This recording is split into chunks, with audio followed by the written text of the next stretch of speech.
नमस्कार दोस्तों, कैसे हैं आप सभी लोग। आप सभी का एक बार फिर से वेलकम है अपने YouTube चैनल एग्री ट्यूटोरियल में। मैं आपका अपना दोस्त मोहन सोडा एक बार फिर से आपके सामने प्रस्तुत हुआ हूं एक नई क्रॉप के साथ। अपन लगातार तिलहनी फसलों को पढ़ रहे थे, आज अपन पढ़ने जा रहे हैं मस्टर्ड को, यानी कि सरसों को आज अपन पढ़ेंगे। देखिए दोस्तों, राजस्थान के अंतर्गत मैं बात करूं एग्रीकल्चर सुपरवाइजर की, जो लोग तैयारी कर रहे हैं उसके अंतर्गत सरसों जो ऑयल सीड क्रॉप है वो बहुत ही इंपॉर्टेंट है। यानी कि मस्टर्ड से क्वेश्चन पूछे जाएंगे आपसे, या तो इसकी वैरायटी आपसे पूछी जाएगी या फिर आपसे जो है इसकी सीडेड पूछी जा सकती है। बहुत से क्वेश्चन बनते हैं, आपको बहुत ही बारीकी से पढ़ना है इस टॉपिक को, क्योंकि सावधानी हटी तो दुर्घटना घटी।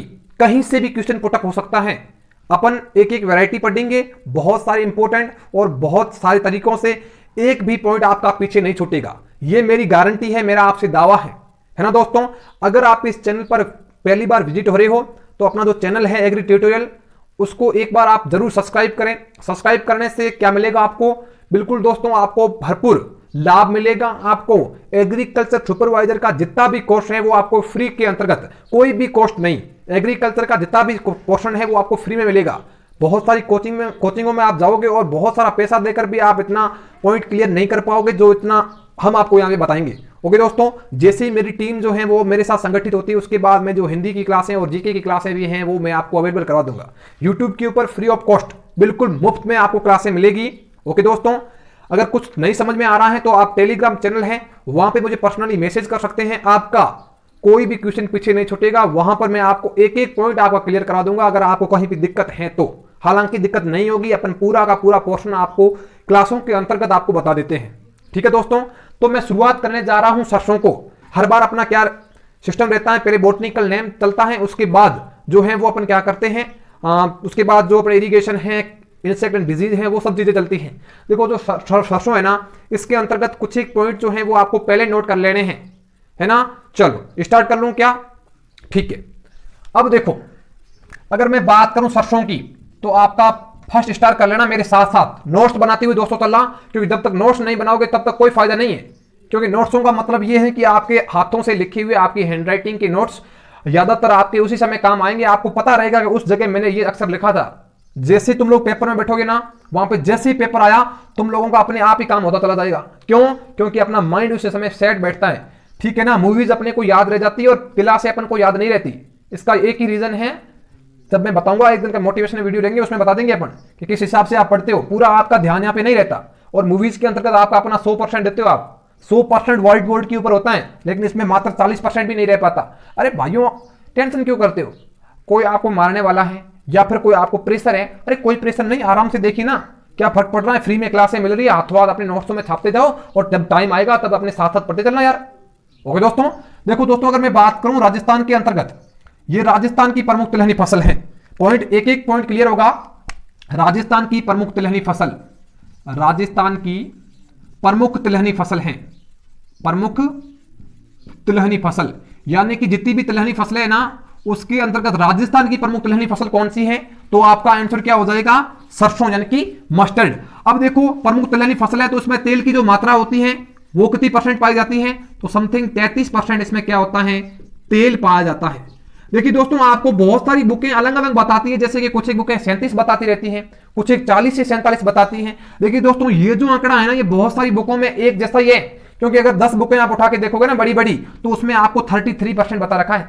और बड़े बड़े जो अच्छे अच्छे राइटर हैं उनकी बुकें अपने बताइए, ऐसी टेम्परेरी बुकों में नहीं बताया जाता 33%। तो आपको यही पर डाटा याद रखना है। अरे समझ में आ गया ना? ओके।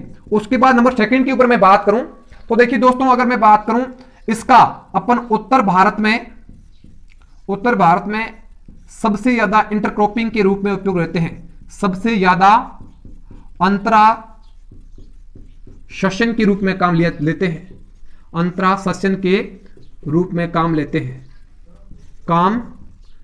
हैं, यानी कि इंटरक्रॉपिंग के रूप में भी इस क्रॉप को अपन क्या करते हैं? यूज लेते हैं। किसके साथ? गेहूं के साथ।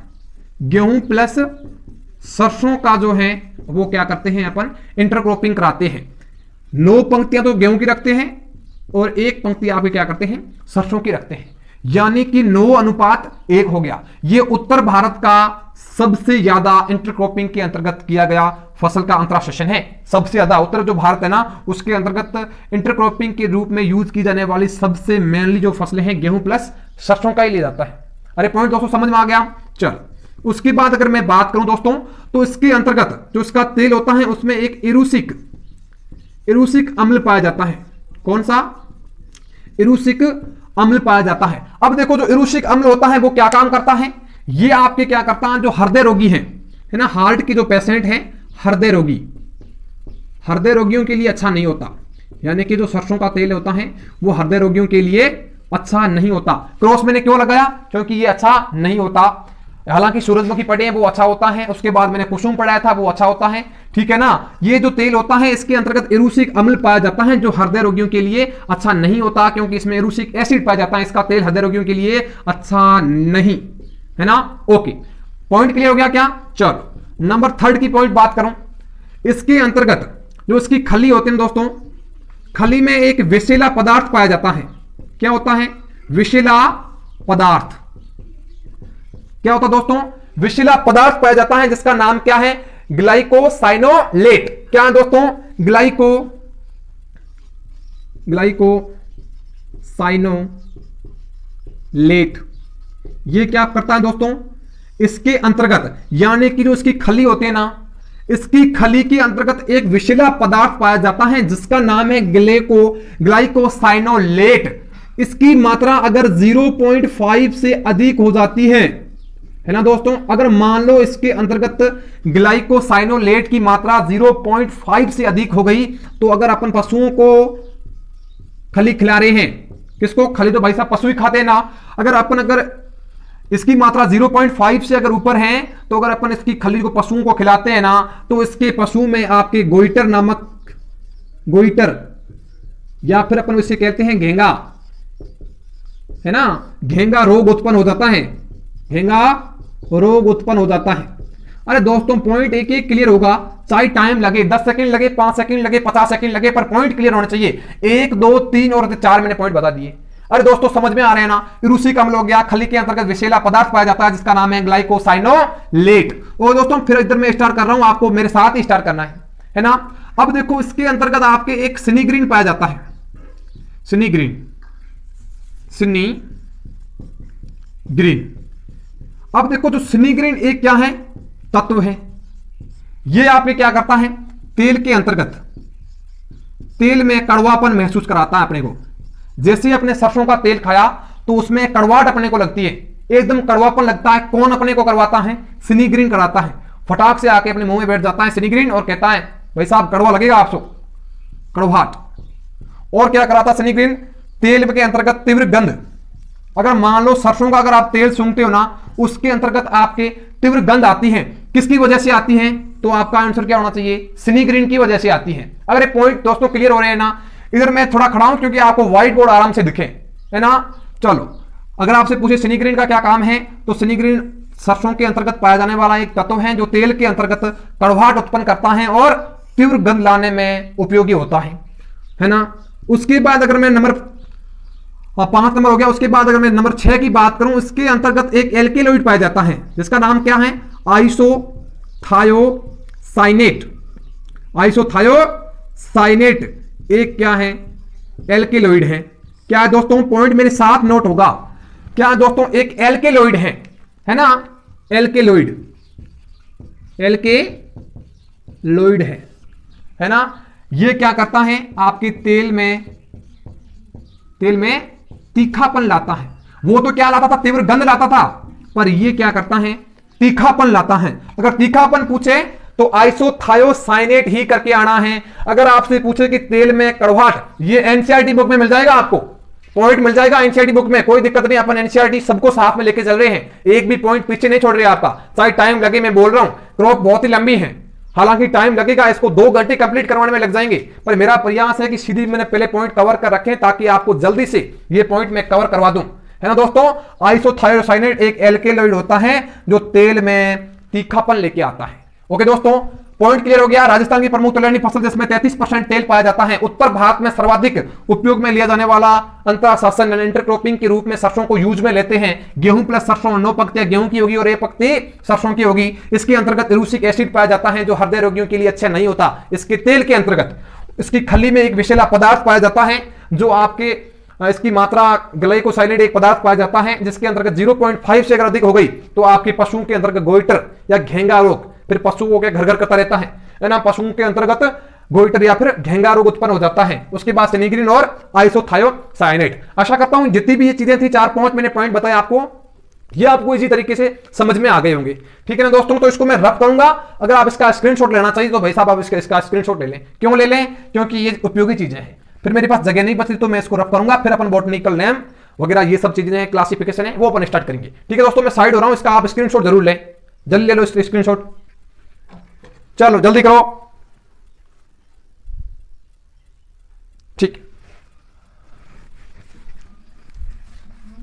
ठीक है ना, जल्दी करो, हरियप। ठीक है ना, चलो चलो हरियप, हो गया स्क्रीनशॉट। उसके बाद अगर मैं बात करने जा रहा हूं बॉटनिकल क्लासिफिकेशन की, बॉटनिकल क्लासिफिकेशन है, देखिए दोस्तों सबसे पहले बॉटनिकल नेम, मैं 1 मिनट भी नहीं रुकूंगा क्योंकि बहुत सारे पॉइंट मेरे को कंप्लीट करवाने बहुत ही जल्दी। सबसे पहले बॉटनिकल क्लासिफिकेशन के अंतर्गत बॉटनिकल नेम यानी कि वानस्पतिक नाम क्या है, वानस्पतिक नाम क्या है ना, वानस्पतिक जो इसका नाम है वो है आपके ब्रेसिका स्पीसीज। अब स्पीसीज क्यों बोल रहे हैं? जब मैंने तंबाकू पढ़ाया था, कपास पढ़ाया था, उसकी बहुत सारी प्रजातियां पाई जाती है, इसलिए अपन इसको कह रहे हैं ब्रेसिका स्पीसीज, है ना, ब्रेसिका स्पीसीज। ये मार्क करके हो गया इसको, चलो ब्रेसिका स्पीसीज यानी कि इसकी बहुत सारी प्रजातियां पाई जाती हैं और आपको बहुत सारी बुकों में ये मिल जाएगा ब्रेसिका जुन्सिया। देखो अगर इंडिया की बात हो रही है तो इंडिया में जो उगाई जाती है वो आपकी उगाई जाती है ब्रेसिका जुन्सिया, है ना, तो ब्रेसिका जुन्सिया आपको मिल जाता है। लेकिन यहां पे आपको ध्यान रखना है ब्रेसिका स्पीसीज, क्योंकि अपन कंपटीशन की तैयारी कर रहे हैं। देखो उसके बाद अगर मैं बात करूं फैमिली की, है ना, इसकी जो फैमिली है, तो पंखा बंद कर लेते हैं, फैमिली जो इसकी है वो कौन सी है आपके ब्रेसिकेसी या फिर क्रूसीफेरी। देखिए दोस्तों अगर मैं बात करूं इसकी फैमिली की तो आपके क्रूसीफेरी या फिर ब्रेसिकेसी, ब्रेसिकेसी, क्रूसीफेरी या फिर ब्रेसिकेसी, दोनों ही इंपॉर्टेंट हैं। और ब्रेसिकेसी हालांकि अभी जो नए पेपर बन के आ रहे हैं उसमें ब्रेसिकेसी ही पूछा जा रहा है आपसे, क्रूसीफेरी पुराना नाम हो गया इसका। चल उसके बाद ओरिजिन पैलेस यानी कि उत्पत्ति स्थल, सरसों कहां से जन्मा? अरे तुम कहां से जन्मे हो? अपने गांव में जन्मे हो ना, तो वैसे सरसों कहां से जन्मा? सरसों जन्मा आपके साउथ वेस्ट एशिया से, यानी कि दक्षिणी पश्चिमी एशिया से जन्मा है। अगर मान लो दक्षिणी पश्चिमी एशिया वो एग्जाम में आपको एग्जाम में नहीं पूछता तो आपका आंसर क्या चला जाएगा? ज्यादातर जो बुकें हैं वो आपको बताती है चीन, है ना दोस्तों, चीन इज राइट। जहां से कोरोना जन्मा है ना वहां से अपना सरसों जन्मा है। ठीक है, अगर चीन भी ऑप्शन में नाम लें तो आपका आंसर चला जाएगा भारत। आपके तीनों मैंने पॉइंट कवर करा लिए, दक्षिणी पश्चिमी एशिया या फिर आपको मिल जाएगा चीन या फिर भारत। अगर कुछ एक भाई पूछ लिया करेंगे चीन और भारत में दो ही आ जाए तो इसमें बिल्कुल ऐसा नहीं होगा। इसमें क्या होगा आपके, अगर चीन या भारत नहीं पूछेगा नहीं तो बहुत कर देगा, दोनों ही। चलो पहले आपको चीन उसके बाद भारत। उसके बाद अगर मैं बात करूं टाइप ऑफ फ्रूट, यानी कि इसके फ्रूट को क्या कहा जाता है, यानी कि जो इसका फ्रूट होता है यानी कि इसका फल होता है उसको अपन किस नाम से जानते हैं? बहुत सारे बड़े बड़े एग्जामों में ये इसका क्वेश्चन पूछा गया है। तो इसका जो फ्रूट है उसको अपन कहते हैं सिल्लीकुआ। क्या कहते हैं दोस्तों? सिल्लीकुआ। पॉइंट क्लियर है कि? चलो उसके बाद इनफ्लोरोसेंस यानी कि इसके पुष्प क्रम को क्या कहते हैं? इसके पुष्प क्रम को कहा जाता है रेसिम। क्या कहा जाता है दोस्तों? रेसिम कहा जाता है इसके पुष्प क्रम को। अरे दोस्तों पॉइंट क्लियर हो रहे कि नहीं हो रही? चलो उसके बाद अगर मैं बात करूं जर्मिनेशन शीड की, यानी कि इसमें अंकुरण कौन सा पाया जाता है? देखिए दोस्तों अंकुरण मैंने आपको दो बताए, एक बताया एपिजियल और एक बताया हाइपोजियल। तो आपका आंसर क्या हो जाएगा? सरसों के अंतर्गत आपके हाइपोजियल पाया जाता है। कौन सा दोस्तों? हाइपोजियल। उसके बाद अगर मैं बात करूं टेस्ट वेट की, तो इसका जो टेस्ट वेट होता है वो होता है समथिंग 4 से लेके 5 ग्राम प्रति 1000 बीजों का भार। 1000 बीजों का जो भार होता है उसे अपन कहते हैं टेस्ट ग्राम, है ना, टेस्ट वेट के देते हैं, टेस्ट भार के देते हैं। अगर आपसे पूछे कि जंगली सरसों तो उसका कितना चला जाएगा? 190 मिलीग्राम। बहुत छोटे छोटे बीज होते हैं जंगली जो सरसों होते हैं उसके। उसके बाद क्लाइमेट कैसा चाहिए? देखो दोस्तों ये लघु दिवस पादप हैं, एसटीवी पादप हैं, है ना। तो इसके लिए जलवायु चाहिए, वो चाहिए ठंडी एवं नम जलवायु, है ना। ट्रॉपिकल एवं सब ट्रॉपिकल, ट्रॉपिकल एवं सब ट्रॉपिकल इसके लिए जलवायु चाहिए। और दोस्तों पॉइंट क्लियर हो रहे कि नहीं हो रहे, ठीक है ना। उसके बाद अगर मैं बात करूं टेम्परेचर की, ऑप्टिमम टेम्परेचर अपने को पता चाहिए, यानी कि उपयुक्त तापमान अपने को पता चाहिए 8 से लेके 25 डिग्री सेल्सियस, है ना, उपयुक्त टेम्परेचर। अगर मान ले अंकुरण के लिए पूछ रहा है तो अंकुरण के लिए, अंकुरण एवं वृद्धि यानी कि जर्मिनेशन एवं जो आपके ग्रोथ करेगा उस समय 20 से लेके 25 डिग्री सेल्सियस टेम्परेचर उपयुक्त रहता है। मान लो पुष्पन होते समय, फ्लावरिंग के समय या फिर परिपक्वन अवस्था, परिपक्वन अवस्था पर अपने जो टेम्परेचर कितना चाहिए तो आपका चाहिए 15 से लेके 20 डिग्री सेल्सियस। ओके दोस्तों, उसके बाद अगर मैं बात करूं सोइल की, तो इसके लिए चाहिए आपके Sandy Lomb soil. Sandy Lomb का मतलब क्या हो गया? अरे सैंडी लॉम सोइल का मतलब क्या हो गया? सैंडी लॉम सोइल का मतलब हो गया बलुई दोमट मृदाएं इसके लिए उपयुक्त होती हैं। डेप्थ कितनी रखेंगे? 2 से 3 सेंटीमीटर, यानी कि छोटे छोटे बीज होते हैं, उसको अपन ज्यादा गहराई में नहीं लगाएंगे। अगर ज्यादा गहराई में लगा देंगे तो अपने को दिक्कतें होगी अंकुरण के समय। ओके दोस्तों, उसके बाद प्रोडक्शन की बात करें। देखो दोस्तों प्रोडक्शन बहुत ही इंपॉर्टेंट है। प्रोडक्शन यानी कि इसका उत्पादन सर्वाधिक कौन सा देश करता है? इसका जो सर्वाधिक प्रोडक्शन करता है वो करता है चाइना। चाइना के बाद है अपना भारत, भारत के बाद है पाकिस्तान।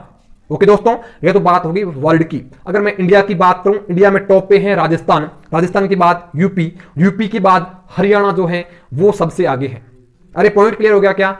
अगर मैं राजस्थान की बात करूं, राजस्थान क्योंकि ये राजस्थान की प्रमुख तिलहनी फसल है, राजस्थान में जो है सर्वाधिक प्रोडक्शन होता है वो होता है श्रीगंगानगर में। और एरिया सबसे ज्यादा कवर कौन करता है? एरिया करता है अलवर, है ना। पॉइंट समझ में आ गया? चलो यहां पे मैं अभी नोट करवा रहा हूं। अगर वर्ल्ड की बात करें तो नंबर फर्स्ट पे है आपके चीन, नंबर सेकंड पे भारत और नंबर थर्ड पे पाकिस्तान। पहली बार पाकिस्तान का नाम आया मेरे पढ़ाते हुए, है ना, पाकिस्तान। चलो उसके बाद अगर मैं बात करूं इंडिया की, इंडिया में आगे हैं आपके राजस्थान नंबर फर्स्ट। क्यों? क्योंकि राजस्थान के प्रमुख तिलहनी फसल है। नंबर सेकंड के ऊपर इसका पड़ोसी राज्य यूपी और नंबर थर्ड के ऊपर इसका और पड़ोसी राज्य हरियाणा, है ना, हरियाणा। अगर राजस्थान में भी बात करूं तो सबसे ज्यादा एरिया कौन कवर करता है? ए से एरिया और ए से एरिया और ए से अलवर, ए से एरिया और ए से अलवर। अगर पूछे प्रोडक्शन में कौन आगे है तो प्रोडक्शन में भाई साहब एक ही बंदा आगे है, वो है श्री गंगानगर। श्री गंगानगर कर दो यहां पे, श्री गंगानगर। पॉइंट क्लियर हो गया क्या? इधर वाले जितने भी पॉइंट थे आपको मैंने इजी तरीके से समझा दिए। चलो अब देखो उसके बाद आती है सीडेड क्लासिफिकेशन। अपन बाद में पढ़ेंगे, क्योंकि जब क्लासिफिकेशन पढ़ेंगे ना फिर पढ़ेंगे अच्छी तरीके से पढ़ेंगे, क्योंकि क्लासिफिकेशन से बहुत सी बार क्वेश्चन आया है ना। तो आपको घबराना नहीं है, पहले टेम्परेरी जो पॉइंट है वो क्लियर कर लेते हैं ना, उसके बाद अपन चलते हैं आगे। देखो सीडेड अपन रखेंगे 4 से लेके 5 केजी प्रति हेक्टेयर। मान लो आप मिक्स्ड फार्मिंग यानी कि किसी के साथ आप उगा रहे हो या इंटरक्रॉपिंग कर रहे हो, तो इसकी जो बीज दर है यानी कि सीड रेट है वो शुद्ध बीज दर होती है, उसकी आधी रख लेते हैं। कितनी रखते हैं दोस्तों? आधी रख लेते हैं, यानी कि 4 से 5 के मध्य क्या हो गया? 2 से लेके 2.5 केजी, 2.5 केजी प्रति हेक्टेयर। और ये एग्जाम में पूछा गया है इंटरक्रॉपिंग के लिए अपन कितना यूज लेते हैं? 2 से लेके 2.5 केजी प्रति हेक्टेयर। अगर नॉर्मली पूछे तो 4 से लेके 5 केजी। यहां पे डेप्थ वाला वापस आ गया तो कोई दिक्कत नहीं, अपन वापस कर लेते हैं 2 से लेके 3 सेंटीमीटर। ओके, पॉइंट क्लियर हो गया। उसके बाद आर इंटू पी की दूरी 30 इंटू 10, 30 इंटू 10 जो है वो R इंटू पी की दूरी रखी जाती है, यानी कि रो इंटू प्लांट की दूरी रखी जाती है। यानी कि ये आपकी रो है, यानी कि ये एक पंक्ति है यहाँ पे और यहाँ पे, इन दोनों के मध्य जो दूरी रखी जाती है वो रखी जाती है 30 सेंटीमीटर। और मान लो अपना एक पौधा यहाँ पे लगा हुआ है और एक पौधा यहाँ पे लगा हुआ है, तो प्लांट का मतलब क्या होगा? प्लांट से प्लांट, एक पौधे से पौधे की मध्य दूरी कितनी रखी जाती है? 10 सेंटीमीटर। ओके दोस्तों, प्लांट कितने लगते हैं प्रति हेक्टेयर? तो आपका आंसर क्या होगा? 3,33,333 पौधे प्रति हेक्टेयर। ओके, उसके बाद सोविंग टाइम, रबी की क्रॉप है, पूछने की तुम्हें जरूरत नहीं है। 15 अक्टूबर में अपन क्या करेंगे? इसकी बुआई कर देंगे। सोविंग टाइम इसका रहता है 15 अक्टूबर, 15 अक्टूबर। उसके बाद अगर मैं बात करूं तो अपना एक रहता है क्लासिफिकेशन। क्लासिफिकेशन बहुत सारी इंपॉर्टेंट है और मैं इन सब चीजों को रब करूंगा इधर वाले को, फिर अपन क्लासिफिकेशन पढ़ेंगे। क्यों पढ़ेंगे? क्योंकि इतना इजी तरीके से आपको कोई नहीं समझाएगा भाई साहब, क्योंकि ना आपने कहीं पर पढ़ा है, अगर पढ़ा भी तो आपको समझ में नहीं आया होगा। ट्रिक्स के हिसाब से क्लासिफिकेशन 2 मिनट में रटा दूंगा, लाइफ टाइम नहीं भूलोगे उसको, गारंटी मेरी, कहीं नहीं पढ़ा होगा। ठीक है ना। तो मैं इसको रब कर रहा हूं, आप इसका स्क्रीनशॉट जरूर लें। फिर आप यहां पे अपन क्या करेंगे, इसका ट्रायंगल बनाएंगे। ट्रायंगल बनाने के बाद अपन इसको आगे स्टार्ट करेंगे। देखो दोस्तों, ट्रायंगल मैं थोड़ा अभी बना लेता हूं, चलो बाद में ले लेना आप अपने हिसाब से, ठीक है ना। इसको रफ कर लेते हैं अपन, ये हो गई रफ, ठीक है। यहां पे अपना इतनी देर काम चल जाएगा। देखो दोस्तों, ये मैंने बना लिया एक त्रिभुज यानी कि ट्रायंगल। अब देखो, एक व्यक्ति प्रसिद्ध हुआ जिसका नाम क्या था, नागाहेरू। कौन एक वैज्ञानिक प्रसिद्ध हुए, नागाहेरू एक वैज्ञानिक प्रसिद्ध हुए। उन्होंने क्या किया, जो सरसों का वर्गीकरण है यानी कि क्लासिफिकेशन ऑफ मस्टर्ड है, उसको अच्छी तरीके से समझाया, अच्छी तरीके से, मतलब उन्होंने एक भी पॉइंट नहीं छोड़ा, ठीक है। अब देखो ये क्या है, ट्रायंगल जो है, अगर आपसे पूछे कि जो सरसों का जो ट्रायंगल दिया था, वर्गीकृत किया था, उसने एक ट्रायंगल दिया, यानी कि अपन अब क्लासिफिकेशन देख रहे हैं दोस्तों। अब क्लासिफिकेशन के अंतर्गत अगर आपसे पूछे कि जो क्लासिफिकेशन है वो किसने करवाया, सबसे पहले यहां पे आ जाओ, इसका नाम लिख दो, नागाहेरू। क्या नाम है दोस्तों, नागाहेरू। ये तो क्या है, एक वैज्ञानिक हुए जिन्होंने क्या दिया, एक ट्रायंगल दिया। तो अगर आपसे पूछे सरसों का ट्रायंगल, सरसों का ट्रायंगल किस वैज्ञानिक ने दिया, तो आपका आंसर होना चाहिए नागाहेरू। अरे दोस्तों, पॉइंट समझ में आ गया। चलो अब देखो, मैं एक ही बार में आपको सारी की सारी चीजें बता दूंगा। लोग रट रट के परेशान हो जाते हैं, फिर भी याद नहीं होते। मैं बैठा हूं ना, आपको बता दूंगा। देखो, आपको एक ट्रिक फॉलो करनी है। ट्रिक क्या है, नाई। अरे नाई देखिए ना, बाल काटते हैं वो नाई, नाई। फिर आपको करना है ओके, उसने बाल काट दिए और ओके। और आप क्या है, सीएनजे लेके रवाने हो गए। आपकी एक गाड़ी है जिसका नाम है सीएनजे, सीएनजे। नाई ने कहा भाई साहब ओके, यानी कि ओके हो गया। फिर आप अपने हिसाब से रवाना हो गए, यानी कि अपनी गाड़ी का नाम आप याद करो या फिर किसी भी हिसाब से याद करो, सीएनजे आपको याद करना है, ठीक है। अब देखो, अब तुम्हें समझ में आएगी कहानी कि ये ट्रिक है। ये ट्रिक कहां पे फॉलो होती है, किस हिसाब से फॉलो होती है, मैं बैठा हूं बता रहा हूं, 2 सेकंड लगेंगे। देखो, अब देखो यहां पे टॉप पे पहुंचो, सबसे पहले चढ़ना है भाई साहब चोटी के ऊपर, यहां पे, ये यहां। अब देखो, सबसे पहले अगर मैं बताऊं, ये क्या बोल रहा है, आप लोग जानते हो मैंने क्या बताया, बोटनिकल नेम। सबसे पहले जाति कौन सी है, ब्रेसिका, ब्रेसिका। उसके आगे मैं बे लगा दूंगा यहां पे, तो आपको नोट करना है, इसका मतलब होता है ब्रेसिका। अब देखो मैंने क्या बताया, ब्रेसिका नाई। पहला आपको याद करना है ब्रेसिका नाई। नाई से क्या हो गया, ब्रेसिका नाई, तो ये रहा, फिर पीछे ग्रा लगा दो, ब्रेसिका नाइग्रा। अरे दोस्तों, पॉइंट क्लियर हो गया क्या। चलो उसके बाद यहां पे आ जाओ, ये लो मैंने कर दिया ब्रे, ठीक है। उसके बाद ओ आ जाओ, ओ से क्या हो गया दोस्तों, ओलेरेंशिया, ब्रेसिका ओलेरेंशिया। कुछ नाम ज्यादा आया गया, अरे आया होगा, जब हॉर्टिकल्चर पढ़ी है ना तो आया होगा। किसने हॉर्टिकल्चर नहीं पढ़ी है तो उसके बाद कुछ नहीं आएगा, उस सीधी बात है। यहां पे आ जाऊं, यहां पे मैंने लगा दिया बे। ब्रे का मतलब क्या हो गया दोस्तों, ब्रेसिका मैंने लिखा है शॉर्ट एंड स्वीट बनाने के लिए। यहां पे देखो के से क्या है, अरे के से क्या है, कंप्रेटिज, कैम्प्रेटिज, ये एक वैरायटी ये है। अब देखो ये क्या है, ब्रेसिका नाइग्रा, ब्रेसिका ओलेरेंशिया और ब्रेसिका कैम्प्रेटिज।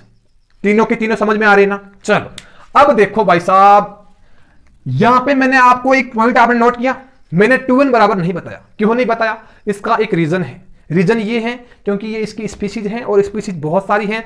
अब मैं आपको बता रहा हूं, जितने भी 2n है ना, 6-7 प्रकार की अपन पढ़ेंगे, 6-7 प्रकार की मैं अभी आपको बता रहा हूं, तो आप जरूर देखें। अभी अगर आपकी जो है ना ध्यान अभी आपका इधर नहीं रहेगा ना, फिर कभी दोस्तों कभी नहीं रहेगा यार। देखो अब देखो, ब्रेसिका नाइग्रा, इसके अंतर्गत n बराबर होते हैं, जब मार्कर अभी नहीं चल रहे, मार्कर n बराबर होते हैं 8। जब अच्छा काम चल रहा हो तब मार्कर नहीं चले, मजा ही नहीं आता है ना। देखो n बराबर कितने होते हैं दोस्तों, 8 होते हैं, ठीक है। 8 के बाद क्या आता है दोस्तों, 9 आता है ना, तो n बराबर कितने हो गए, 9। ओके दोस्तों, उसके बाद 9 के बाद क्या आता है दोस्तों, 10 आता है, तो n बराबर कर लो 10। देखो दोस्तों, मैं n बता रहा हूं यहां पे, मात्र n।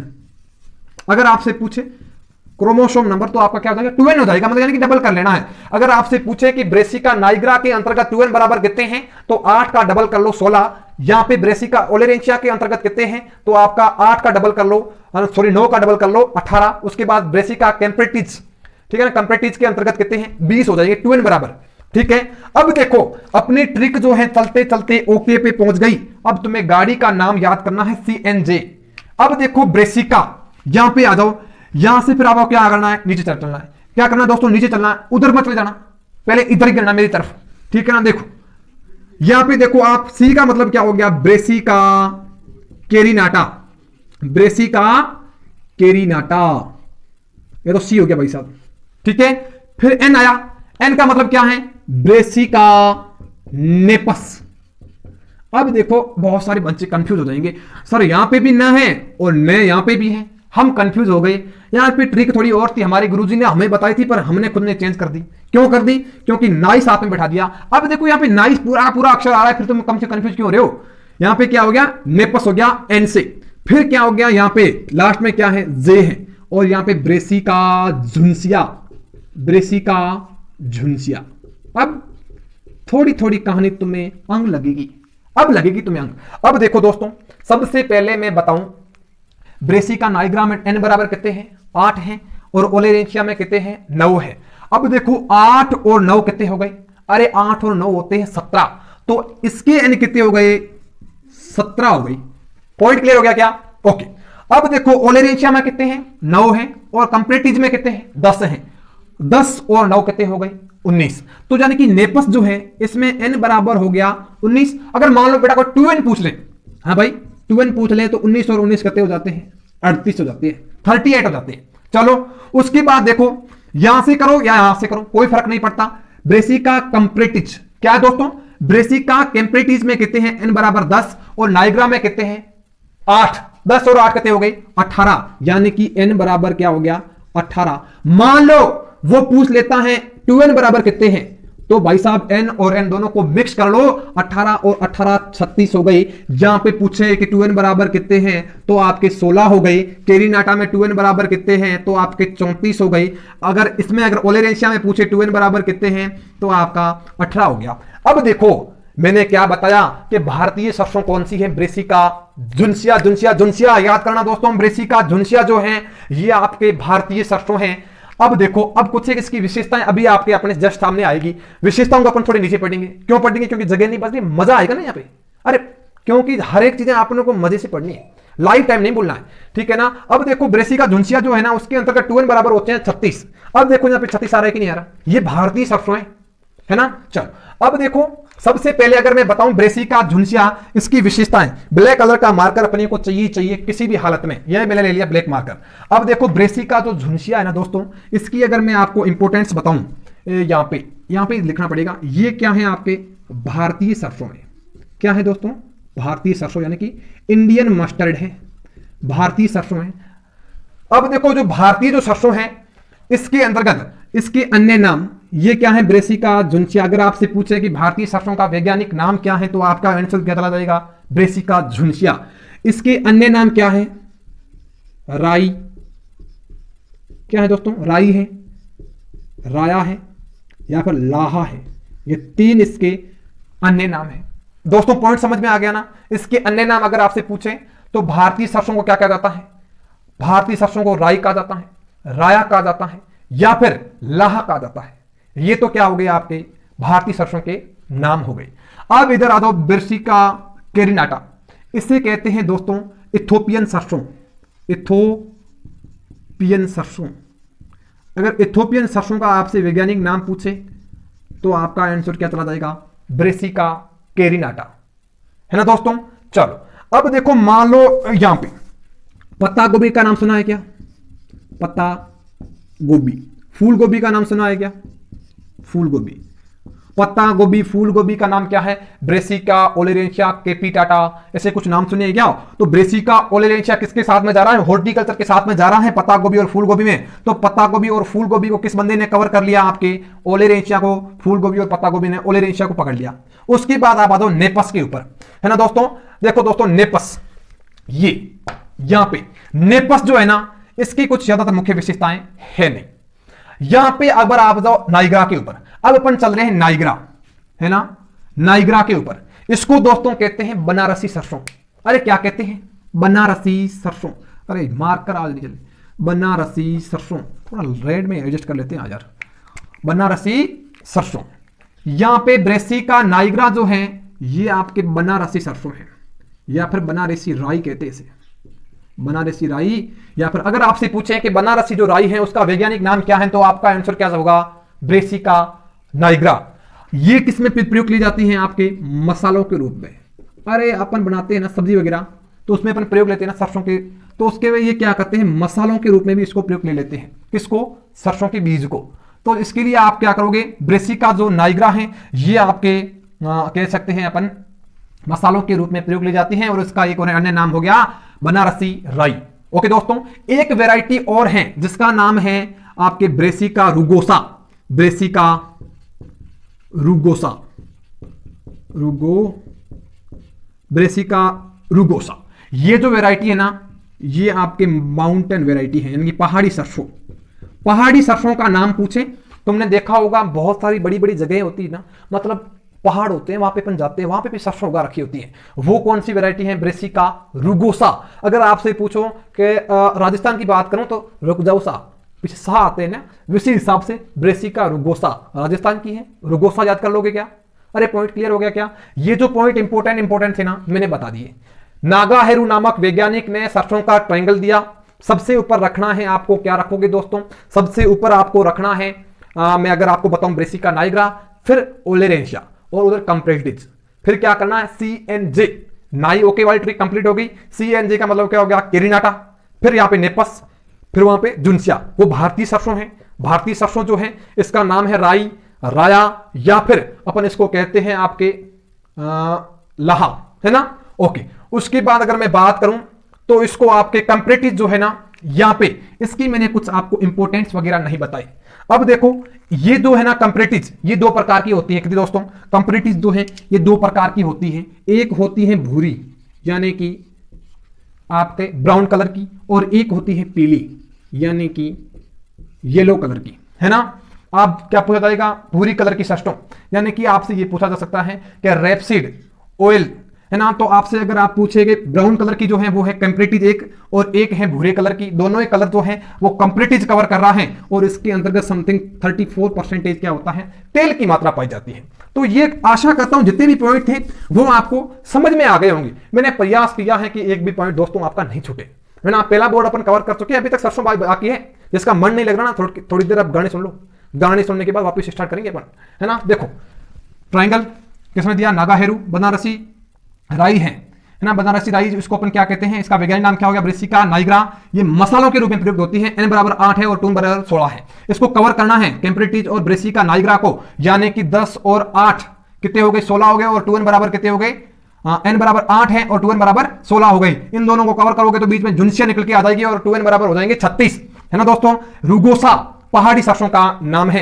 ब्रेसिका कंप्रेटिज ये दो प्रकार की होती है, एक होती है भूरी और एक होती है पीली। दोनों को याद करना है। भूरी अगर आपसे पूछे कि आपको येलो कलर की जो मस्टर्ड है उसको अपन किस नाम से जानते हैं, तो ब्रेसिका कंप्रेटिज के नाम से। अगर मान लो वो पूछ ले कि ब्राउन कलर की जो मस्टर्ड है उसको अपन किस नाम से जानते हैं, तो ब्रेसिका कंप्रेटिज के नाम से जानते हैं। ओके दोस्तों, अरे पूरे के पूरे पॉइंट मैंने क्लियर किए। अगर आपने ऐसा ट्रायंगल पहले कहीं देखा है, पढ़ा है, तो अच्छी बात है। अगर नहीं पढ़ा है तो कमेंट करके मुझे जरूर बताएं कि सर हमने तो कहीं नहीं पढ़ा, है ना? चलो अब मैं इसको सबको रफ कर लूंगा, फिर जो है अपने इंसेक्ट हैं, डिजीज हैं वगैरह जो भी चीजें रहती हैं, वेराइटीज इंपॉर्टेंट है वो पढ़ेंगे। उसके बाद सारा का सारा खेल खत्म। ओके दोस्तों, चल फटाफट ले लो इसका स्क्रीनशॉट। ओके, अब जो है कुछ एक गिने चुने टॉपिक बचे हैं उसको अपन जल्दी कंप्लीट करके और अपने सरसों को अपन कंप्लीट करेंगे, जिससे अपनी जो ऑयल सीड क्रॉप है वो खत्म हो जाएगी। देखिए दोस्तों, कुछ एक वेराइटीज बच रही है ऑयल सीड क्रॉप के अंतर्गत, समथिंग हो चुका है। अब देखिए कीट, रोग, खरपतवार नियंत्रण और फर्टिलाइजर मैनेजमेंट, ये चीजें बच रही हैं। तो देखिए सबसे पहले अगर मैं बात करूं कीट की, तो देखो दोस्तों इसके अंतर्गत एक मुख्यतः कीट लगता है जिसका नाम क्या है दोस्तों? एफिड, मायू या फिर चेपा या फिर मोइला। एक ही नाम है, तुम्हें चिंता नहीं करनी है। एफिड, माऊ या फिर चेपा, मोइला, एक ही नाम है। चलो अब देखो नंबर फर्स्ट की मैं बात करूं, इसको कहते हैं एफिड। अरे एफिड देखिए क्या छोटे छोटे होते हैं, आंखों में भी गिर जाते हैं, इतने छोटे छोटे होते हैं, सरसों के खेत से निकलते हुए देखा हुआ आपने। एफिड, माहू, चेफा या फिर मोइला, ये जो है ना ये आपके मुख्यतः कीट होते हैं। देखिए दोस्तों ये क्या करता है कीट, इसके लक्षण क्या हैं? अगर मैं बात करूं ये सबसे हानिकारक है, सबसे हानिकारक कीट पूछे तो आपका आंसर क्या होगा? माहू, चेपा, मोइला या फिर एफिड। एक ही चीज है, इसका लक्षण क्या होगा? ये जो पुष्पक्रम होता है ना, इनफ्लोरेसेंस, इनफ्लोरेंस का रस चूस जाता है। इन जो पुष्पक्रम है उसका, पुष्पक्रम का रस चूस जाता है। कौन रस चूस जाता है? आपके ये एफिड, है ना दोस्तों। चलो, ये तो इसका क्या हो गया? मुख्यतः लक्षण हो गया। इसका अपन रोकथाम कैसे करेंगे, अपन इसको रोकेंगे कैसे? तो इसके लिए आपको क्या कराना है? तो सर्वांगी कीटनाशी है, उसको अपन प्रयोग लेके इसकी अपन रोकथाम कर सकते हैं। सर्वांगी कीटनाशी, सर्वांगी कीटनाशी अपन उपयोग में लेंगे।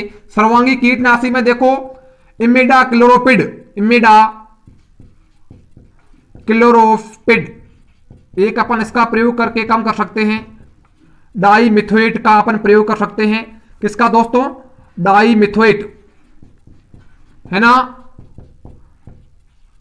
उसके बाद आपके डाइमेटासिस्टॉक्स, ये तीन मुख्यतः आपके जो है कीटनाशी प्रयोग में ली जाती है। मेटासिस्टॉक्स, ये आप प्रयोग करके इसको रोक सकते हैं। ओके दोस्तों, उसके बाद अगर आपसे पूछे कि इसका जो मुख्यतः कीट कौन सा है, एफिड, माहू या फिर चेपा, मोइला, नंबर सेकंड की बात करूं दोस्तों तो नंबर सेकंड के ऊपर है आरा मक्खी। एक मक्खी होती है जिसका नाम क्या है? आरा मक्खी, जो किसमें लगती है? आपके सरसों के अंतर्गत लगती है। उसके बाद अगर मैं बात करूं नंबर 3 डीएमबी यानी कि diamond back moth, diamond back moth, ये इसमें मुख्यतः आपके जो हैं कीट लगते हैं। ओके दोस्तों, उसके बाद कुछ एक चीजें हैं, जैसे कि मैं बात करूं रोग की। मुख्यतः रोग कौन सा लगता है? मुख्यतः अगर मैं रोग की बात करूं तो इसमें दो रोग लगते हैं, है ना। एक तो लगता है सफेद रोली, सफेद रोली, और एक लगता है आपके छाछिया रोग। नंबर सेकंड के ऊपर छाछिया रोग, है ना। दोनों ही किससे होते हैं? दोनों ही फफूंद से होते हैं दोस्तों, दोनों ही फफूंद से होते हैं। अब देखो, फफूंद दोनों अलग अलग हैं। इसके लिए जो है ना वो कौन सी लगती हैं? अल्ब्यूगो कैंडिडा, अल्ब्यूगो कैंडिडा के द्वारा होता है ये दोस्तों। ये तो आपने पढ़े होंगे ना, जब केला पढ़ा तभी आपको आ गया होगा वहां पे, कैंडिडा, बिल्कुल सही है। उसके बाद अगर मैं छाछिया की बात करूं तो छाछिया में अगर मैं बात करूं तो कौन सी आपकी फफूंद लगती है? तो इरीसाइफी, इरीसाइफी स्पीसीज, यहां पे साइफी लिखा है मैंने। इरीसाइफी मतलब इरीसाइफी की बहुत सारी प्रजातियां हैं, जिसमें एक आपके जो छाछिया रोग को फैलाने का काम करती है सरसों के अंतर्गत, इरीसाइफी स्पीसीज। अब देखो दोस्तों, ये क्या करता है? इसका अगर मुख्यतः आपको लक्षण पूछे, यानी कि अब मान लो आपके जो है सरसों के अंतर्गत सफेद रोली नामक रोग लग गया तो क्या फर्क पड़ेगा? तो देखो दोस्तों, जो इसका जो पुष्पक्रम है वो पत्ती नुमा संरचना में परिवर्तित हो जाएगा। किसमें दोस्तों? इसका जो पुष्पक्रम है ना, इनफ्लोरोसेंस जिसे अपन इंग्लिश में बोलते हैं, पुष्पक्रम दोस्तों पत्ती नुमा संरचना में परिवर्तित, पत्ती नुमा संरचना में परिवर्तित हो जाता है। आपको यहां पे मैंने नोट कर रखा है, पुष्पक्रम पत्तीनुमा संरचना, यानी कि पत्तीनुमा संरचना में परिवर्तित हो जाता है। अब आप क्या करोगे? इसकी रोकथाम, यानी कि अब रोग लग गया, अब इसकी रोकथाम अपन कैसे करेंगे? तो दोस्तों, इसकी जो रोकथाम है उसके लिए अपन क्या प्रयोग कर सकते हैं? रोकथाम के लिए तो इसकी जो रोकथाम है उसके लिए अपन कैप्टोन का प्रयोग कर सकते हैं, थायरम का प्रयोग कर सकते हैं। किसका दोस्तों? कैप्टोन है, थायरम है, एप्रोन 335, एप्रोन 335 का अपन प्रयोग करके इसकी रोकथाम कर सकते हैं। अब देखो दोस्तों, इसके छाछिया जो रोग है इसकी मुख्यतः क्या विशेषता रहती है? देखिए दोस्तों, अगर मैं बात करूं तो ये इरीसाइफी स्पीसीज के द्वारा होता है। इसमें क्या सफेद सफेद सा पाउडर वहां पे पत्तियों पे अपन को दिखाई देता है। इसकी अपन रोकथाम करना चाहते हैं। किसकी दोस्तों? अगर मैं बात करूं छाछिया रोग की तो इसके लिए आपके केराथेन छक्का, वीके सिंह ने आरपी सिंह की गेंदों पर, विराट कोहली ने आरपी सिंह की गेंदों पर छक्के मारे, मैंने ट्रिक बताई थी। छक्के, छाछिया से क्या हो गया? केराथेन और गंधक, गंधक का प्रयोग करके अपन जो है इसकी रोकथाम कर सकते हैं। ओके दोस्तों, उसके बाद फर्टिलाइजर मैनेजमेंट, यहां पे जाने कि अपन उर्वरक प्रबंधन सरसों में किस हिसाब से करेंगे? तो दोस्तों इसके लिए 321 है ना, 321 वो 3:2:1, यानी कि नाइट्रोजन, फास्फोरस और पोटास की जो अनुपात रखा जाता है वो रखा जाता है 3:2:1, यानी कि आपके समथिंग 90 केजी आपके नाइट्रोजन की मात्रा रहती है। फास्फोरस की बात करूं तो 60 केजी, उसके बाद अगर मैं पोटास की बात करूं तो आपके 40 केजी, है ना दोस्तों, 40 केजी जो है वो इसके लिए उपयुक्त रहते हैं। ओके दोस्तों, अगर आप मान लो और तेल की मात्रा बढ़ाने के लिए मैंने आपको बता रखा है, अगर सरसों में तेल की मात्रा बढ़ाना चाहते हो तो 250 केजी प्रति हेक्टेयर जिप्सम की मात्रा अपन प्रयोग में ला सकते हैं, और जिप्सम नहीं मिले तो 0.1% थायो यूरिया का भी अपन प्रयोग कर सकते हैं। थायो यूरिया का भी अपन क्या कर सकते हैं दोस्तों, प्रयोग कर सकते हैं। अरे दोस्तों, कहानी समझ में आ रही है ना? एफिड, माऊ, चेपा या फिर मोइला, ये सबसे हानिकारक कीट हैं। इसके लक्षण क्या हैं? पुष्पक्रम का रस चूस जाता है। रोकथाम के लिए सर्वांगी कीटनाशी प्रयोग में लाते हैं, इमिडाक्लोप्रिड, डाइमिथोएट और मेटासिस्टोक्स। ओके दोस्तों, उसके बाद आरामखी और डायमंड बैक मोथ, ये तीनों रोग, सॉरी जो ये क्या है, कीट आ गए। उसके बाद रोग की बात करूं, सफेद रोली और छाछिया रोग। सफेद रोली फफूंद के द्वारा, छाछिया भी फफूंद के द्वारा। ये होता है अल्बियो कैंडिडा के द्वारा और ये होता है एरिसाइफी स्पीसीज के द्वारा। इसका मुख्य लक्षण होता है पुष्पक्रम जो होता है वो पत्ती नुमा संरचना में परिवर्तित हो जाता है। रोकथाम के लिए कैप्टोन, थायरम और एप्रोन 335 का प्रयोग करते हैं। छाछिया के लिए रोकथाम करना चाहते हैं तो अपन किसका प्रयोग करते हैं? 6K से मतलब क्या हो गया, केराथेन और गंधक का अपन प्रयोग कर सकते हैं। उर्वरक प्रबंधन में क्या है, 321 याद रखना है, और आपके जो है 250 केजी प्रति हेक्टेयर जिप्सम की मात्रा याद करनी है। जिप्सम का सूत्र आना चाहिए CaSO4 2H2O। ओके दोस्तों, उसके बाद 0.1% थायो यूरिया का अपन प्रयोग कर सकते हैं। फिर अपना नेक्स्ट पॉइंट रहता है खरपतवार नियंत्रण के ऊपर, यानी कि अपन वीड कंट्रोल कैसे करेंगे। सबसे पहले मुख्यतः इसके अंतर्गत वीड कौन से लगते हैं, तो देखिए दोस्तों, एक तो लग जाता है आपके आपत्तिजनक, मतलब अचानक से आपत्तिजनक, जिसका नाम क्या है, सत्यानाशी, जिसका नाम अपन सत्यानाशी एग्जाम में पूछा जाता है। आपत्तिजनक का पूछे तो आपका क्या है, सत्यानाशी। इसका वैज्ञानिक नाम क्या है, यानी कि इसका वानस्पतिक नाम क्या है दोस्तों? इसका नाम है आर्जिमोन मैक्सिकाना। ठीक है ना, आर्जिमोन मैक्सिकाना नाम याद कर लेना। उसके बाद थोड़ा बहुत मैं आगे नेक्स्ट पॉइंट आपको बताने वाला हूं। ड्रोप्सी नामक एक समस्या उत्पन्न हो जाती है। कैसे होती है दोस्तों? इसमें क्या होता है, जैसे सरसों के कुछ बीज होते हैं, सरसों के बीज, अगर सरसों के बीज जो है वो सत्यानाशी में अगर मिक्स्ड हो जाते हैं तो उसमें क्या है, इसका अपन प्रयोग करते हैं तो आपकी एक ड्रोप्सी, यानी कि जो घुटने होते हैं उसके अंतर्गत कुछ दिक्कतें आ जाती हैं। आप इसका गूगल के ऊपर सर्च करके भी आप देख सकते हो। ड्रोप्सी क्या होता है, घुटनों के अंतर्गत बच्चों में, बूढ़ों में सब में दिक्कतें हो जाती हैं। वो क्या होता है, सरसों के अंतर्गत सत्यानाशी के बीज मिक्स्ड हो जाते हैं, जिसमें क्या है, जो है आपकी ड्रोप्सी नामक समस्या उत्पन्न हो जाती है। एग्जाम में क्वेश्चन पूछा गया है कि जो है ड्रोप्सी किससे होता है, तो सरसों के बीज सत्यानाशी के साथ मिक्स हो जाते हैं, क्योंकि दोनों के बीज कॉमन तरीके से एक जैसे दिखाई देते हैं, तो वहां पे मिक्सड हो जाते हैं। उसके बाद अगर मैं बात करूं नंबर सेकंड की, एक होता है आपके भाई साहब परजीवी खरपतवार, यानी कि पूरा इसके ऊपर ही आश्रित रहता है। परजीवी का मतलब जू होती है ना, वो सिर के ऊपर रहती है, अपने ऊपर वो परजीवी है। तो देखिए जो परजीवी है वो कौन सी है, ओरोबैंकी, जैसे अपन ब्रूम रेप के नाम से जानते हैं, ओरोबैंकी, है ना, जैसे अपन क्या कहते हैं, ब्रूम रेप। अरे दोस्तों पॉइंट समझ में आ गए ना, ब्रूम रेप, ये क्या है, मुख्यतः आपके दो मुख्यतः खरपतवार है जो आपके इसमें लगते हैं आपके सरसों के अंतर्गत। इसकी अपन रोकथाम करना चाह रहे हैं, यानी कि इसकी दोनों की अपन रोकथाम करना चाह रहे हैं, तो अपन किसका प्रयोग करेंगे? तो देखो दोस्तों, बुआई से अगर पूर्व, यानी कि अभी अपने खेत बोया ही नहीं है, उससे अपन क्या करेंगे, किसका प्रयोग करेंगे? ट्राइफ्लोरेलिन का अपन प्रयोग करेंगे, और किसका? फ्लूरेलिन। जिनके पीछे लिन आता है ना, वो आपके जो है बुआई से पूर्व उपयोग होते हैं। बुआई के बाद और अंकुरण से पूर्व। अब देखो अंकुरण से पूर्व आप इसका प्रयोग ऑक्सीफ्लोरोफेन का अपन प्रयोग कर सकते हैं। और आपके खड़ी फसल में आइसोप्यूटेरोन, दोस्तों याद कर लेना,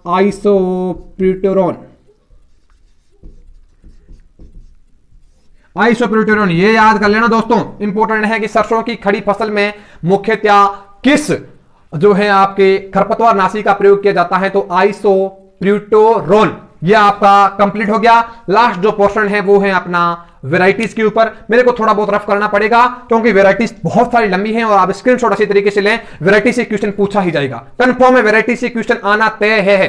है ना दोस्तों। तो आप इसका स्क्रीनशॉट जरूर लें, फिर अपन आगे बढ़ते हैं। ठीक है ना दोस्तों, जल्दी कीजिए, हरी अप। चल हो गया काम। अब मैं कर रहा हूं इसको रफ। यहां पे कुछ एक वेराइटीज मैं आपको बता रहा हूं जो एग्जाम की दृष्टि से बहुत ही इंपॉर्टेंट है, एग्जाम में बार बार पूछी जाती हैं। थोड़े बहुत हम भी बोर हो जाते हैं जब लास्ट में पहुंचते हैं, और वेराइटीज इंपॉर्टेंट है दोस्तों। वापस तंदुरुस्त हो जाओ, कोई फर्क नहीं पड़ता इतनी देर पढ़े नहीं पढ़े, लेकिन अब सोचोगे अब नए सिरे से स्टार्ट करना है, जैसे फर्स्ट में स्टार्ट हुई थी ना, अब वापस लास्ट से।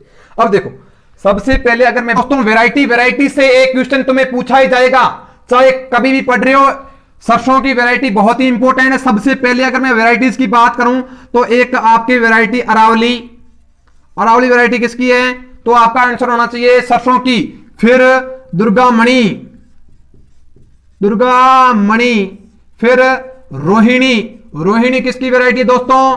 रोहिणी जो वैरायटी है वो भी आपके सरसों की वैरायटी है। फिर अगर मैं बात करूं पूषा बोल्ड, अरे पूषा को बोल्ड किया सरसों ने, पूषा बोल्ड, पूषा कल्याणी, पूषा कल्याणी। उसके बाद अगर मैं बात करूं आशीर्वाद, आशीर्वाद जो आटा है ना वो भी किसका है? आशीर्वाद। ओके दोस्तों, उसके बाद अगर मैं बात करूं तो आपके जो आगे वाली जो वैरायटी है वो कौन सी है? माया। माया वैरायटी किसकी है दोस्तों? माया भी वैरायटी किसकी है? सरसों की। फिर है वसुंधरा, वसुंधरा ये वैरायटी किसकी दोस्तों? ये भी वैरायटी सरसों की है। फिर किसकी बात करूं तो वरुणा, वरुणा वैरायटी किसकी है दोस्तों? तो वो भी आपके जो वैरायटी है वो क्या है? सरसों की वैरायटी है। फिर लक्ष्मी, लक्ष्मी के बाद आपके जो है वो रोहिणी। ये वैरायटीज इंपॉर्टेंट जो वैरायटीज थी जो एग्जाम में बार बार पूछी जाती हैं। अगर मैं दुर्गामणि की बात करूं तो अपन पीछे पढ़े थे सत्यानाशी, है ना, सत्यानाशी के प्रति प्रतिरोधी होती है दुर्गामणि। ओके दोस्तों, उसके बाद अपन थोड़ा स्टार करके देखिए दोस्तों। अगर मैं बात करूं NRC HB 506 एक वैरायटी ये है जो आपके सरसों की प्रथम संकर वैरायटी है। प्रथम सरसों की प्रथम संकर वैरायटी है ना, संकर किस्म है। प्रथम संकर किस्म अगर आपसे पूछे तो आपका आंसर क्या हो जाएगा? 506 NRC HB 506 है ना दोस्तों। उसके बाद एक आती है NRC HB 501 और 101। ये भी देखो दोनों एक सेम ही है, 501 और 506। ठीक है ना। तो यहां पे क्या है? 501 और 506 में अपन कंफ्यूज हो जाते हैं, तो मैंने दोनों लिखा रखा हूं। देखो ये क्या है? देरी से पककर तैयार होती है, देरी से पककर तैयार, देरी से पककर तैयार होती है। अरे दोस्तों समझ में आगे कहानी। अब देखो एक वैरायटी और है जिसका नाम है K88। K88 सर्वाधिक तेल की मात्रा होती है। पीली सरसों की एक वैरायटी है। सर्वाधिक तेल, तेल जो है वो सर्वाधिक होता है, समथिंग 48% इसमें क्या होता है दोस्तों? तेल की मात्रा पाई जाती है। अरे दोस्तों समझ में आ रहा है ना? पूरे के पूरे पॉइंट इजीली तरीके से क्लियर होने चाहिए, चाहे 5 मिनट लगे, है ना दोस्तों। अब देखो अरावली, दुर्गामणि, रोहिणी, पूषा बोल्ड, पूषा कल्याणी, आशीर्वाद, माया, वसुंधरा, वरुणा, लक्ष्मी और रोहिणी, ये वैरायटी इंपॉर्टेंट वैरायटी थी। उसके बाद अगर मैं बात करूं सबसे सबसे सबसे इंपॉर्टेंट, जिसके लिए मैंने जगह छोड़ रखी है और यहां पे मैं बता रहा हूं, इसका नाम क्या है? पूषा जय किसान। पूषा जय किसान, पूषा जय किसान। ओके दोस्तों, पूषा जो जय किसान वैरायटी है इसका एक और नाम है बायो 902। बायो 902 कभी बार एग्जामिनर पूषा जय किसान कह लेता है और कभी बार वो क्या कहता है? बायो 902। ये जो आपके वैरायटी है ना, ये VL चोपड़ा के द्वारा विकसित की गई। VL चोपड़ा किसके द्वारा? VL चोपड़ा के द्वारा विकसित की गई। और किसके द्वारा विकसित की गई? जे प्रौद्योगिकी के द्वारा, यानी कि बायोटेक्नोलॉजी के द्वारा तैयार की गई थी। कौन सी? पूषा जय किसान। अरे दोस्तों समझ में आ गया ना? पूषा जो जय किसान है वे VL चोपड़ा के द्वारा तैयार की गई और जो है ना ये जे प्रौद्योगिकी के द्वारा तैयार की गई थी। ओके दोस्तों, अब देखो ये ना सरसों, सरसों पाले के प्रति अत्यधिक संवेदनशील फसल है। पाले के प्रति अत्यधिक संवेदनशील कौन सी है दोस्तों? संवेदनशील। अगर आपसे पूछे कि पाले के प्रति एग्रोनॉमी के अंतर्गत सबसे ज्यादा पाला संवेदनशील फसल कौन सी है, सरसों है। ओके दोस्तों, उसके बाद अगर मैं बात करूं DRMR, इसका एक संस्थान है, ठीक है ना, DRMR, directed research mustard and rapeseed oil. ये कहां पे है आपके सेवर भरतपुर में। एग्जाम में हजारों बार क्वेश्चन आया भरतपुर में, है ना दोस्तों। राजस्थान के अंतर्गत है सेवर भरतपुर, है ना दोस्तों। अगर राजस्थान में अगर पूछे DRMR यानी कि क्या हो गया, डायरेक्टेड, ठीक है, directed of research mustard and rapeseed oil जो है वो आपके सेवर भरतपुर के अंतर्गत है। देखिए दोस्तों, समथिंग जो है मैंने आपको आपके सरसों है वो मैंने कंप्लीट कराई है। उसके बाद अगर मैं बात करूं, एक ड्रोप्सी, एक रोग होता है ड्रोप्सी, जिसकी मैंने चर्चा तो कर ली है। इसमें क्या होता है, अगर सरसों के अंतर्गत सत्यानाशी के बीज मिक्स्ड हो जाए, सत्यानाशी के बीज जो हैं वो मिक्स हो जाए, तो क्या हो जाएगा, आपके ड्रोप्सी नामक एक अपने समस्या उत्पन्न हो जाएगी। बच्चों में, बुड्ढों में, सब में हो जाती है। इससे दोस्तों क्या होता है, आपके जो घुटने होते हैं ना, यहाँ पे दिक्कतें स्टार्ट हो जाती है। ओके दोस्तों, ड्रोप्सी नामक समस्या उत्पन्न हो जाती है। इसका नाम क्या है सत्यानाशी का, आर्जीमोन मैक्सिकाना। ओके दोस्तों, अब जो है वो अपन कंप्लीट कर चुके हैं। आशा करता हूं आपको सरसों अच्छी तरीके से समझ में आई होगी। ठीक है दोस्तों, मिलता हूं नेक्स्ट वीडियो में, तब तक के लिए अलविदा।